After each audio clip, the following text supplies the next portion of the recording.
मित्रों, अच्छे लोगों के साथ ही बुरा क्यों होता है और अच्छे लोग ही जीवन में क्यों परेशान रहते हैं?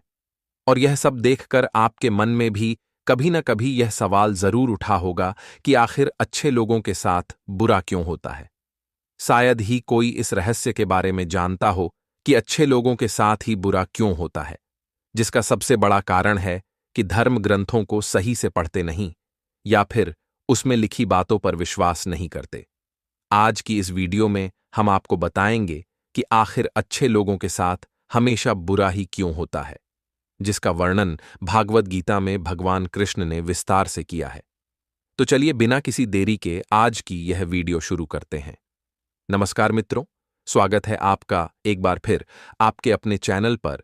धर्म ग्रंथों में भागवत गीता एक ऐसा धर्म ग्रंथ है जिसमें मनुष्य के मन में उठने वाले हर प्रश्न का हल विस्तार से बताया गया है। भगवत गीता में वर्णित कथा के अनुसार अर्जुन के मन में जब भी कोई दुविधा उत्पन्न होती थी तो उस प्रश्न का उत्तर जानने के लिए श्री कृष्ण के पास पहुंच जाते थे।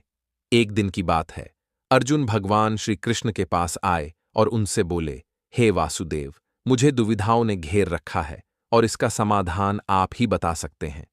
तब श्री कृष्ण ने अर्जुन से कहा, हे धनंजय, अपनी उम्र की सुविधा विस्तार से बताओ, तब मैं तुम्हें उसका हल बताऊंगा। तब अर्जुन बोले, हे नारायण, कृपया कर मुझे यह बताइए कि अच्छे लोगों के साथ हमेशा बुरा ही क्यों होता है, जबकि बुरे लोग हमेशा खुशहाल देखते हैं।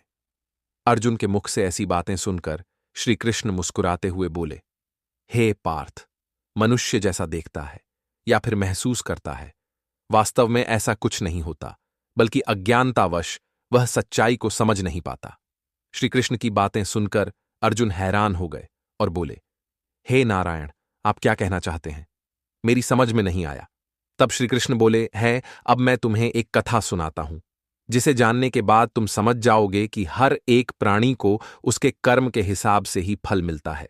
अर्थात जो बुरा कर्म करता है उसे बुरा फल मिलता है और जो अच्छा कर्म करता है उसे अच्छा फल मिलता है, क्योंकि अच्छे कर्म और बुरे कर्म तो मनुष्य पर निर्भर करता है। प्रकृति प्रत्येक को अपनी राह चुनने का मौका देती है। अब इसका फैसला करना है कि वह किस राह पर चलना चाहता है। यह व्यक्ति विशेष की इच्छा पर निर्भर करता है। फिर कथा सुनाते हुए श्री कृष्ण बोले, बहुत समय पहले की बात है। एक नगर में दो मित्र रहा करते थे। एक का नाम वशु था तथा दूसरे का नाम राम था। राम एक व्यापारी था जिसके लिए अपने जीवन में धर्म और नीति की बहुत महत्ता थी। वह पूजा पाठ और भगवान की भक्ति में बहुत विश्वास करता था, चाहे कुछ भी हो जाए। रोज मंदिर जाना नहीं भूलता, ना ही दान धर्म के कार्यों में किसी प्रकार की कमी रखता था। कुछ भी हो जाए, वह नित्य भगवान की पूजा अर्चना किया करता था। वहीं दूसरी ओर वशुराम से बिल्कुल ही विपरीत था। वह प्रतिदिन मंदिर तो जाया करता था, परंतु पूजा पाठ के उद्देश्य से नहीं, बल्कि मंदिर के बाहर से चप्पल और धन छुड़ाने के लिए। उसे दान धर्म न्याय नीति किसी से कुछ लेना देना नहीं था। इतना ही कि वह मंदिर जाकर वह चोरी किया करता था। इसी तरह समय बीतता गया और एक दिन उस नगर में जोर की बारिश हो रही थी, जिसकी वजह से उस दिन नगर के मंदिर में पंडित के अलावा कोई नहीं था। यह बात जब वशु को पता चली तो उसके मन में ख्याल आया, अभी सही मौका है मंदिर के धन को चुराने का, और वह बारिश में ही मंदिर पहुंच गया। मंदिर पहुंचकर उक्त व्यक्ति ने पंडित से नजर बचाते हुए मंदिर में मौजूद सारे धन और जेवरात चुरा लिए और बड़ी प्रसन्नता से वहां से निकल गया। उसी समय धर्म कर्म में विश्वास करने वाला राम भी मंदिर पहुंचा और भगवान के दर्शन किए, परंतु दुर्भाग्य से मंदिर का पुजारी राम को ही चोर समझ बैठा और शोर मचाने लगा। शोर सुनकर मंदिर में लोगों की भीड़ जमा हो गई और सभी राम को चोर समझ बैठे और उसे अपमानित करने लगे। ये देखकर वह भला व्यक्ति हैरान हो गया और उसे समझ नहीं आ रहा था कि उसके साथ क्या हो रहा है। फिर वह किसी तरह लोगों से बचता हुआ उस मंदिर से निकल गया, लेकिन दुर्भाग्य उसका साथ वहां भी नहीं छोड़ा। मंदिर से बाहर निकलते ही वह एक गाड़ी से टकरा गया और घायल हो गया। फिर राम लंगड़ाते हुए घर को जाने लगा। तभी रास्ते में उसकी मुलाकात उस दुष्ट व्यक्ति से हुई जिसने मंदिर का धन चोरी किया था। वह जून का नाश्ता हुआ और जोर जोर से बोलते हुए जा रहा था, यहां तो मेरी किस्मत चमक गई। एक साथ वह इतना सारा धन मिल गया।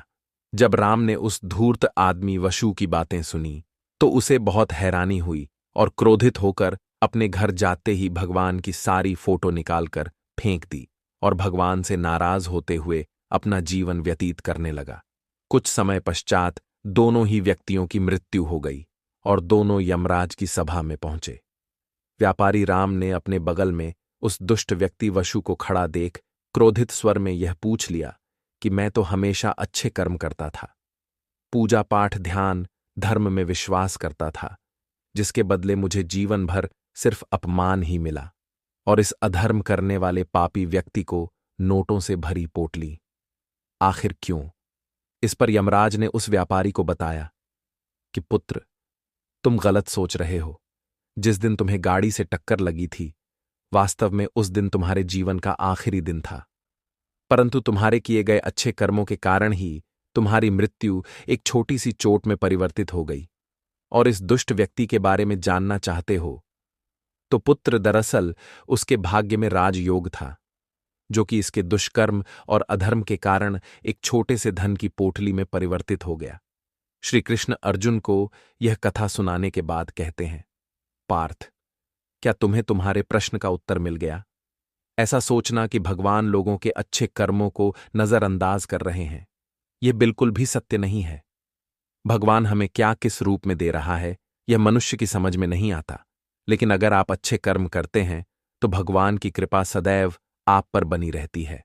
तो मित्रों, इस कहानी से यह पता लगता है कि आपको कभी भी अपने कर्मों को बदलना नहीं चाहिए, क्योंकि आपके कर्मों का फल आपको इसी जीवन में मिलता है, बस आपको इसका पता नहीं चलता। इसलिए मित्रों, हमें अपने कर्म सच्चाई और ईमानदारी से करना चाहिए, क्योंकि भगवान सब कुछ देखते हैं। उन्हें कब और कहां किसको दंड देना है वो भगवान सब कुछ करते हैं। तो मित्रों, आप लोगों को यह वीडियो कैसी लगी कमेंट बॉक्स में बताइए। अगर वीडियो पसंद आई हो तो वीडियो को लाइक करें और साथ ही हमारे चैनल को सब्सक्राइब अवश्य करें। जय श्री कृष्ण। धन्यवाद।